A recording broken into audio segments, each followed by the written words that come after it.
Olha, tem uma sensação no ar, né? Parece que a política está meio instável, que as regras do jogo mudaram e ninguém avisou. A gente está pisando em um terreno totalmente novo. E é justamente essa sensação de crise que vamos tentar entender hoje. E para ajudar a gente a navegar nesse caos, vamos usar como guia a análise de uma filósofa política importantíssima, a Nancy Fraser. O livro dela, com esse título que já diz tudo, vai ser a nossa base aqui. E essa frase do Antônio Gramsci, nossa, ela é a chave de tudo. Ela define perfeitamente essa sensação de estar preso num limbo, sabe? Um interregno.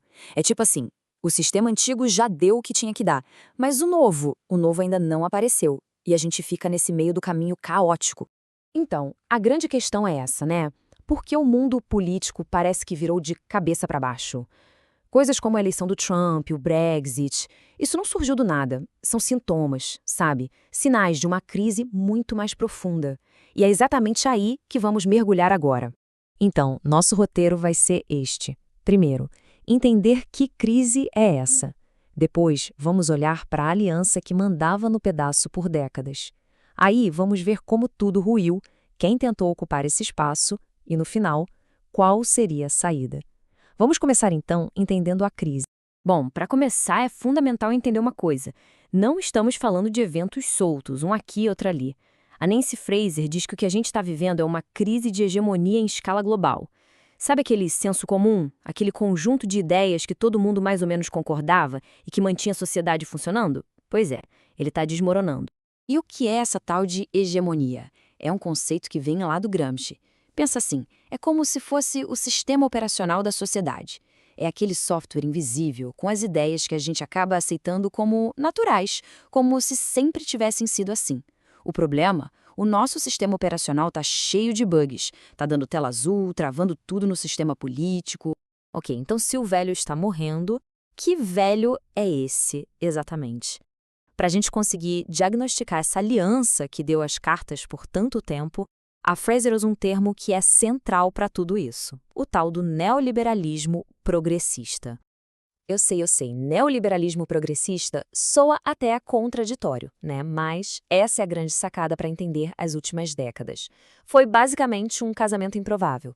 De um lado, as pautas progressistas de identidade, de reconhecimento, e do outro, os gigantes da economia global. Wall Street, Vale do Silício, Hollywood. E olha só como isso funcionava na prática. É como uma balança. De um lado, você tinha uma agenda econômica bem pró-mercado. Financiarização, enfraquecimento de sindicato, globalização a todo vapor. E do outro lado, uma agenda social super progressista. Diversidade, empoderamento, multiculturalismo. O resultado foi esse grande paradoxo. A desigualdade de grana explodia, enquanto o debate público era todo sobre pautas de reconhecimento. Uma coisa meio que mascarava a outra. E aqui está o pulo do gato. A ideia de igualdade nesse modelo virou outra coisa, virou meritocracia.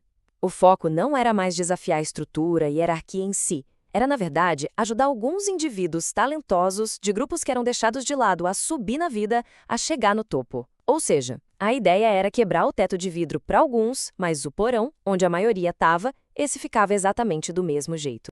E olha, essa aliança foi dominante por um bom tempo, por décadas. Só que, como era de se esperar, as contradições internas eram enormes. E com o tempo, elas começaram a criar rachaduras bem visíveis no sistema todo. Essa linha do tempo aqui mostra direitinho como a coisa foi se desgastando. Lá nos anos 90, o Bill Clinton meio que cimentou esse bloco, com acordos como o NAFTA e a desregulamentação financeira. Aí, pá, veio a crise de 2008, que foi um golpe duríssimo na credibilidade de tudo isso. Em 2011, o movimento Occupy Wall Street botou a boca no trombone, falando pelos 99%. E o golpe final veio em 2016. Ali, tanto com a eleição do Trump de um lado, quanto com a força da campanha do Bernie Sanders do outro, a velha ordem política simplesmente se espatifou. O resultado disso tudo foi o que a Fraser chama de uma brecha hegemônica. Basicamente, um vácuo de poder. Um buraco. De repente, uma parte gigantesca da população se viu órfã, sabe? Se sentindo abandonada tanto pela economia, que só piorava a vida dela, quanto por essa versão light de progresso social. Essa galera ficou completamente sem representação. E é aí, nesse vácuo, que aqueles sintomas mórbidos que o Gramsci falou começam a aparecer. Duas grandes forças populistas surgiram para tentar preencher esse espaço, cada uma com uma promessa diferente de saída para a crise, E, claro, brigando para ver quem se tornaria o novo. Então, esse vácuo abriu dois caminhos bem diferentes. De um lado, tivemos o que se pode chamar de populismo reacionário, personificado pelo Donald Trump. A retórica era nacionalista, protecionista e a visão de classe trabalhadora era bem restrita, basicamente homens brancos da indústria. Do outro lado, surgiu um populismo progressista, com Bernie Sanders. A mensagem aqui era universal, igualitária e a visão de classe trabalhadora era muito mais ampla, incluindo trabalhadores de serviço, mulheres, imigrantes, pessoas não brancas. Acontece que, segundo a análise da Fraser, o Trump venceu, mas o governo dele foi uma espécie de propaganda enganosa. Ele prometeu uma coisa na campanha, mas na prática abandonou o populismo econômico. O que ele fez foi governar com o que ela chama de neoliberalismo hiperreacionário. Ou seja, na economia foi o neoliberalismo de sempre, mas combinado com uma guerra cultural levada ao extremo. E isso tudo nos traz para a parte final. Ok, o cenário é esse. Como é que se sai dessa crise? Bom, para Fraser, uma coisa é certa. Simplesmente voltar ao que era antes não é uma opção. Tentar colar os cacos do sistema antigo seria, na verdade, um erro gigantesco. Então, qual não é a resposta? Definitivamente não é tentar restaurar aquele neoliberalismo progressista. Por quê? Porque isso seria recriar exatamente as condições que levaram ao surgimento de figuras como o Trump.